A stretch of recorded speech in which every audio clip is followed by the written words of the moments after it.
What's up, Legacy Builders? I'm Rob. I'm Reshawn. And this is Learn, Hustle, Grow. Learn, Hustle, Grow is about creating a legacy.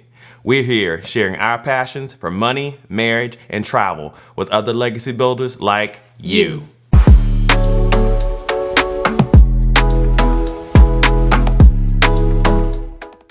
Hey, Legacy Builders. Rob and I do our best to stay up on the latest when it comes to our topics of interest: money, marriage, and travel. Indeed. We recently read an article from Forbes magazine on Forbes.com about A-Rod. A-Rod actually has a new show that has aired on CNBC. What is it called, babe? Back in the game. Yes, and he is not coming to us as an athlete in this show. Instead, he is sharing his advice on personal finance. So A-Rod has made over $600 million throughout his career. Whew, that's a lot of money, man. But he says he's lost at least $45 million. Yes. So now he's here to try to help athletes, young and old, with their personal finances. I'm shocked that it took so long for someone to do this, but hey, at least we're here, right? No matter what you think about A-Rod, I'm personally not a baseball fan, but it's a good thing, right? If your household is anything like ours, we've had plenty of conversations over the years about athletes and celebrities who have lost it all. Just wasteful, yeah. And it is amazing the idea that you even have $45 million to lose. Right, many of us will never even have $45 million, right? But speak for yourself. I mean, just give me 2 or 3. I'm good. But yeah, $45 million, that's a big loss. Big loss. So, you know, the article also goes on to share the fact that A-Rod is an entrepreneur himself. He has his own corporation where he focuses on, of all things, investing in real estate as one of his topics or areas of interest. And then he has some other business ventures. He is also a pretty well-known philanthropist. Yes. So Rob mentioned earlier that there are some people who might be upset with him. Yeah, for the performance-enhancing drugs. Yes. Yeah, I get it. I get it. He was a Major League Baseball player, and he got caught doping. Yeah. And that led to, of course, a big scandal. I think the article mentions something about helping these athletes to actually clean up their image as well. Oh, wow. Well, that'll be something to see.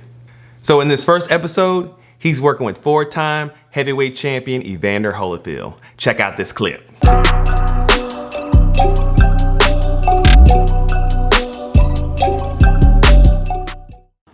It's nice around here, man. Well, it's okay. Well, it all depends on where you're coming from. When you fall short, you have to just be thankful for the things the comeback. And so this is where I stay now, and when I think about it, I really don't get upset because I appreciate the life that I had from where I came from. Yeah. So what do you guys think about this? Is it a good idea? You know, do you hate A-Rod so much that you can't even see past his image to the idea that he might actually be helping people? Comment below. Yeah. We would love to hear from you guys on the topic. So, for those who don't know, A-Rod grew up, like many of us, in a single-parent household. He had 2 siblings and 0 financial education. So that's a huge turnaround for him to come up and eventually make $45 million starting and then $600 million total overall, right? Yeah, absolutely. So if you grew up poor and you have absolutely no idea how to manage money, and there have never been any conversations about managing money, it's not hard to understand how many of these athletes and celebrities end up in this situation. Right. I think we always talk about, why didn't they have someone in their circle who could help them? They have huge entourages, and they seem to carry their friends and families on their backs. But there's never anyone that actually, can help them to manage this money. Right. All I'm saying is, if I get me a $45 million contract, Me personally, I would probably go and look for, I don't know, someone who's been successful over the long term, or try to figure out who has been successful with their money over the long term and say, hey, who do you use for a financial advisor? Who do you use for a CPA? Whatever. I mean, it seems like no matter how young you are, you would kind of try to think about something like that, right? But maybe not. I don't know. I think there's just so much excitement over the idea of having money when you've never had any. Just go buy $1 million Bugatti. You remember how it was when you got your first credit card, right? Yeah, but it wasn't $1 million. But it was exciting to you. If it would have been right? $1 million, yeah. You were right. What would you have done with $1 million with no I don't financial know. education? That's probably bought a Hummer for $100,000. I don't know. So you guys, tell us how you feel. Comment below. Do you think you'd be any different? Yeah. I mean, at that point in your life that you became an athlete or a celebrity, assuming you're pretty young at the time, it usually happens for people who are in their teens or early 20s. Yeah. And it seems like the money is going to go on forever. Would you pursue financial education? I don't know. So with all of that said, A-Rod actually chose to share in the article 5 tips for financial success. I'm guessing these things are going to be incorporated in the show, and he shared them with the reporter who interviewed him. So we are going to cover those 5 tips with you. Before we share those 5 tips, do us a favor and hit that like, subscribe, and hit the notification bell. Number 1, knowledge is power. Yes. Like we always say, we love our books, our audiobooks, our podcasts, and our blogs. Guys, we wouldn't be sitting here today if we had not taken the time to educate ourselves. Indeed. There is no wealth without knowledge. Word. Number 2, surround yourself with the right people. Indeed. You have to find your tribe. If people don't support your efforts and they're not down with what you're doing, then that is probably not the person you want around. Yeah. If you are working on paying off debt, creating a legacy for your family, then people who are not on board with that are only going to make that more difficult. Yep. So we are glad you're here. Welcome to the Legacy Builders Tribe. Number 3, be proactive, not reactive. Legacy builders, this is all about having a plan.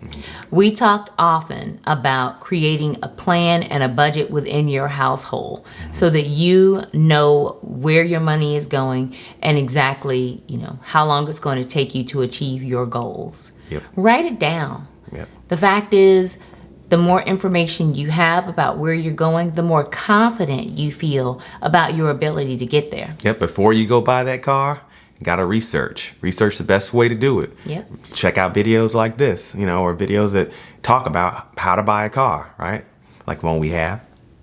But, or anything, house, the best way to do things. Get in front of it before you go out and actually do it.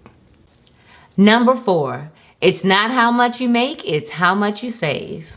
Indeed. You have to pay yourself first, people. Off the top. It's already your money, and you gotta pay those bills off the top. 401k, emergency savings first, right? 401k, 403b, HSA account, all of that.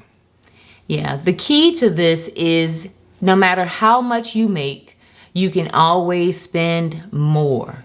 But you want to have control over your finances by automating your savings and putting that money aside that you're not going to use to cover your life expenses. And we've mentioned before, be aware of lifestyle creep. Just because you got a raise doesn't mean you need to spend it. That raise could go towards maxing out your 401k or saving in a 529 for a college savings.